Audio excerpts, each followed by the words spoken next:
Assalamualaikum warahmatullahi wabarakatuh. Alhamdulillahirabbil alamin wassalatu wassalamu ala asyrafil anbiya'i wal mursalin sayyidina wa maulana Muhammadin wa ala alihi wa sahbihi ajmain amma ba'd. Yang pertama kami ucapkan terima kasih kepada dosen mata kuliah strategi pembelajaran yaitu Ustazah Ajidah MPD. Pada hari ini kami dari kelompok 2 akan mempresentasikan materi tentang bagaimana strategi pembelajaran bahasa Arab pada tingkat menengah atau MTS sederajat.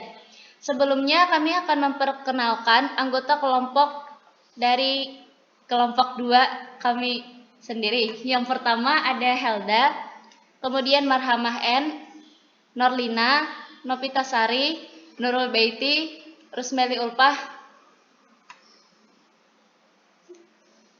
Baiklah, yang kami bahas pada hari ini yaitu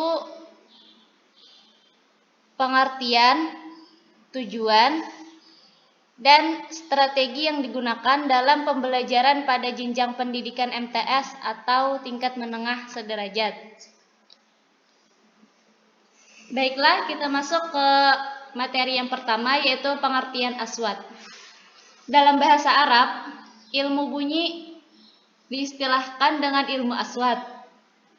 Ilmu aswad adalah sebuah ilmu yang mempelajari tentang penuturan bunyi bahasa, perpindahan, dan penerimaannya. Al-aswad merupakan kata dalam bahasa Arab yang berbentuk jamak. Kata itu berasal dari kata sawtun yang memiliki makna suara atau bunyi. Sedangkan ilmu al-aswad atau ilmu bunyi adalah disiplin ilmu bahasa Arab yang mendara sistem bunyi. Menurut M. Tantowi, ilmu ini mengkaji tentang suara dan berbagai bunyi yang dihasilkan oleh ucap manusia. Di dalam pembelajaran bahasa Arab, al-aswad memegang peranan penting. Bahkan banyak literatur yang menyebutkan bahwa mempelajari dan mengkaji al-aswad wajib untuk didahulukan sebelum mempelajari dan mengkaji komponen dan keterampilan kebahasaan yang lainnya. Aziz Syafruddin Syafawi dan Hasan Saifullah berpendapat di dalam tulisan beliau bahwa pengajaran al-aswad sangat penting dalam pembelajaran bahasa Arab karena al-aswad merupakan unsur pokok pada setiap bahasa. Jadi bisa dipahami bahwa ilmu al-aswad berisi kajian mengenai bunyi-bunyi bahasa Arab, khususnya bagaimana suatu bunyi bahasa Arab itu diucapkan dengan fasih sesuai dengan penuturan pemilik bahasa dan bagaimana kita mampu memahami ketika suatu bunyi bahasa Arab itu diucapkan. Bisa pula membedakan antara satu bunyi dengan bunyi yang lain serta bisa mengimplementasikannya dalam bentuk lain, baik ketika berdiri sendiri sebagai abjad maupun setelah dirangkaikan dan diberi harakat menurut keperluan yang ada. Kemudian dilanjutkan oleh Helda.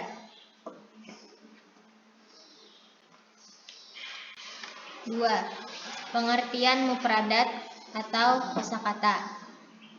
Kosakata adalah himpunan kata atau khazanah kata yang diketahui oleh seseorang atau orang lain atau merupakan bagian dari suatu bahasa tertentu. Kosakata seseorang didefinisikan sebagai himpunan semua kata-kata yang dimengerti oleh orang tersebut dan kemungkinan akan digunakannya untuk menyusun kalimat yang baru. Kekayaan kosakata seseorang secara umum itu dianggap sebagai gambaran dari intelijensi atau tingkat pendidikannya.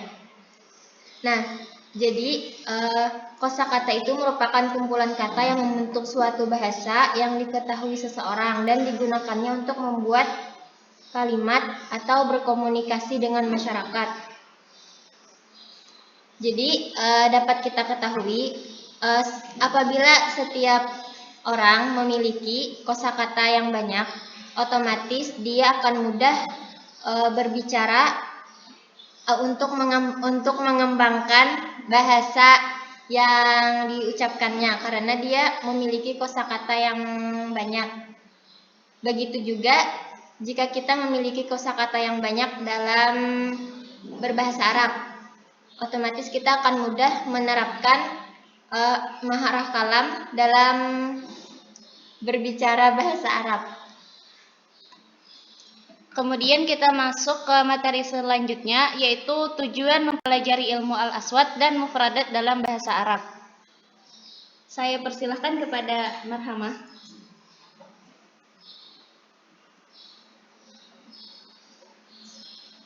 Tujuan mempelajari ilmu al-aswad menurut Haji Syafruddin Syafrawi dan Saifullah mengungkapkan setidaknya terdapat 3 tujuan. Jenis pengajaran bahasa Arab atau pengajaran perspektif, pengajaran produktif, dan pengajaran deskriptif. Pada jenis pengajaran perspektif, tujuan pengajaran al-aswad yang hendak dicapai adalah memperbaiki cara pengucapan siswa pada bahasa pertama atau mengubahnya ke cara pengucapan bunyi pada bahasa yang baru dipelajarinya. Berbeda pada jenis pengajaran produktif, yaitu melatih kecakapan pelafalan bunyi huruf baru yang sama sekali tidak ditemukan dalam bahasa pertamanya. Sedangkan pada jenis pengajaran deskriptif, mengenalkan siswa pada kaidah atau aturan tata bunyi yang ada pada sistem tata bunyi bahasa Arab. Apabila pembelajaran unsur bahasa Arab yang satu ini tidak diperhatikan, maka perkataan yang dikatakan tidak akan dimengerti oleh pendengar atau lawan bicara.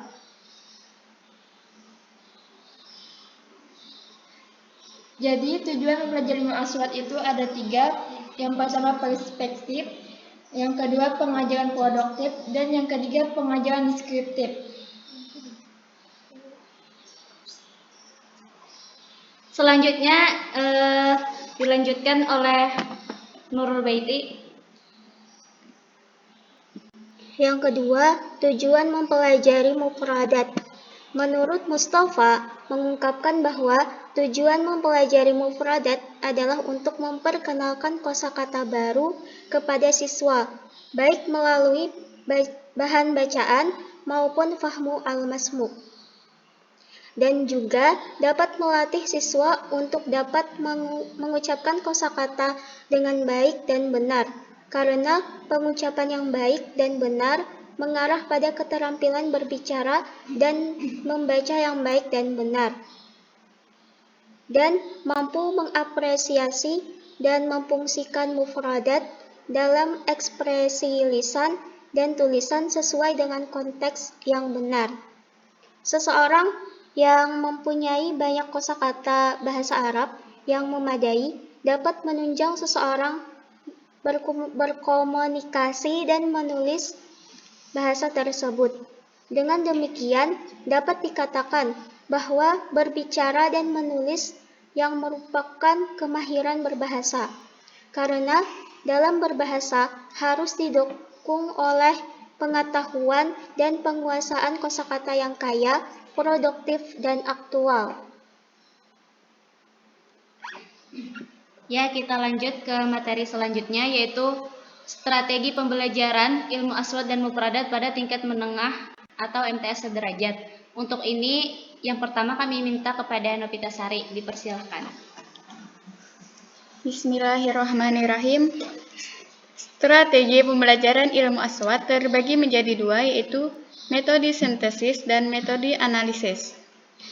Metode sintesis dan analisis merupakan metode yang dilakukan pada tingkat menengah ini.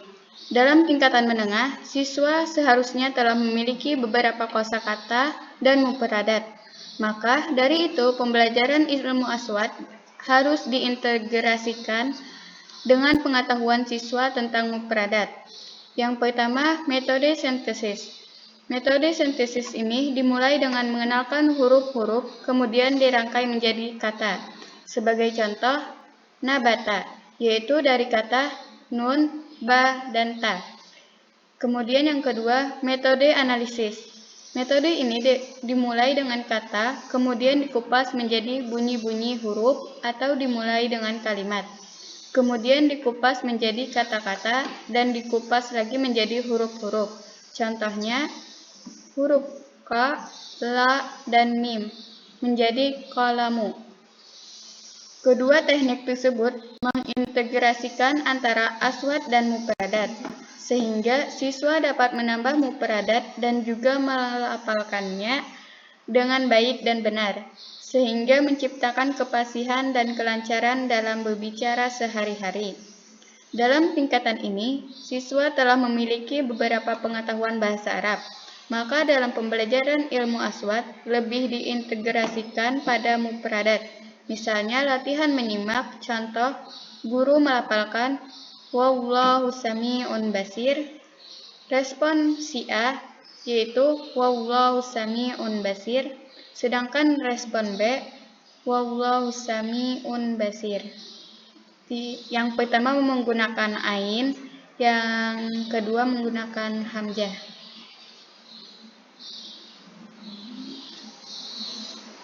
Ya, kemudian dilanjutkan kepada Nurlina, dipersilahkan. Selanjutnya, strategi pembelajaran mufradat. Strategi pembelajaran mufradat pada tingkat menengah ini dapat menggunakan beberapa strategi. Antaranya yaitu yang pertama menggunakan peragaan tubuh. Maksudnya yaitu guru dapat menunjukkan makna kosakata yang hendak diajarkan dengan memperagakan. Seperti pengajar memperagakan orang yang sedang makan untuk menjelaskan kata akan yang mempunyai arti makan. Yang kedua, menulis kata-kata. Maksudnya yaitu penguasaan siswa terhadap kosakata akan sangat terbantu bila mana ia diminta menulis kata-kata yang baru dipelajarinya. Dengar, ucap, paham, baca. Meningkatkan karakteristik kata tersebut masih segar dalam ingatan siswa. Yang ketiga, dengan bermain peran. Maksudnya yaitu seperti pengajar memainkan orang sakit yang memegangi perut dan dokter memeriksanya. Bentuk bermain peran ini biasanya dilaksanakan dengan bermain drama. Yang keempat yaitu memberikan padanan kata atau sinonim. Guru dapat memberikan kata yang mempunyai makna sama, tetapi menggunakan kosakata yang berbeda. Seperti waktu pengajar tersebut menyebutkan kata qa'ada, pengajar dapat menyebut sinonimnya yaitu jalasa. Yang kelima, memberi lawan kata atau antonim. Guru dapat memberikan kata yang maknanya berlawanan dengan kosakata yang hendak diajarkan. Seperti pengajar dapat menjelaskan kata tawil dengan menyebutkan lawan katanya yaitu qasir. Yang keenam, memberikan asosiasi makna. Guru dapat menjelaskan kata madrasah dengan memberikan asosiasi dengan menyebutkan kata-kata seperti at-tullab, al-madrasah, as-saburah, sehingga pikiran siswa akan tertuju pada suatu pengertian yaitu sekolah. Ketujuh, guru menyebutkan akar kata dan derivasinya, kata yang mengalami perubahan. Guru dapat menjelaskan kata makrab dengan menggunakan akar katanya beserta derivasinya.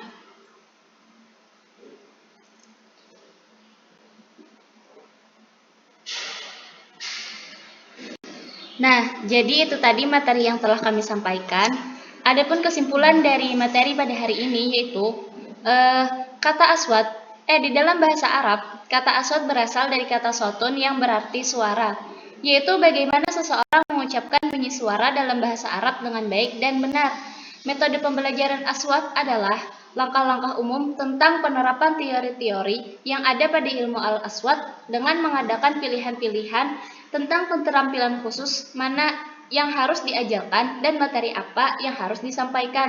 Adapun prinsip-prinsip pembelajaran aswad memiliki 4 ruang lingkup dalam pembelajaran bahasa Arab, yaitu keterampilan menyimak, berbicara, membaca, dan menulis.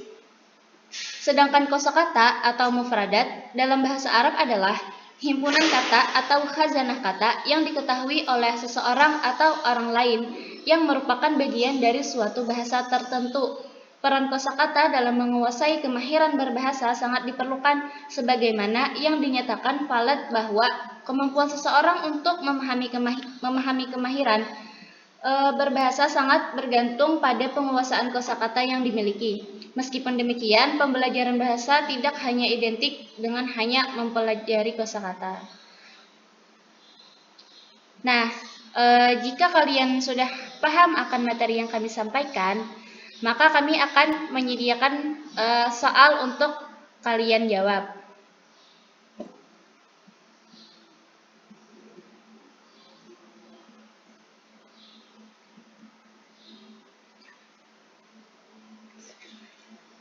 Nah, soal yang pertama, apa saja unsur-unsur dalam bahasa Arab?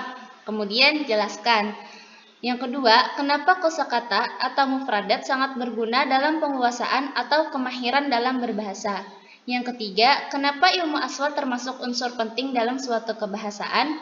Yang keempat, apa saja unsur penting pembelajaran mufradat dalam berbahasa Arab? Kemudian yang terakhir, bagaimana gambaran urgensi pembelajaran ilmu aswad di dalam berbahasa Arab? Sekian dari kami, selamat mengerjakan. Salah hilapnya kami mohon maaf. Wassalamualaikum warahmatullahi wabarakatuh.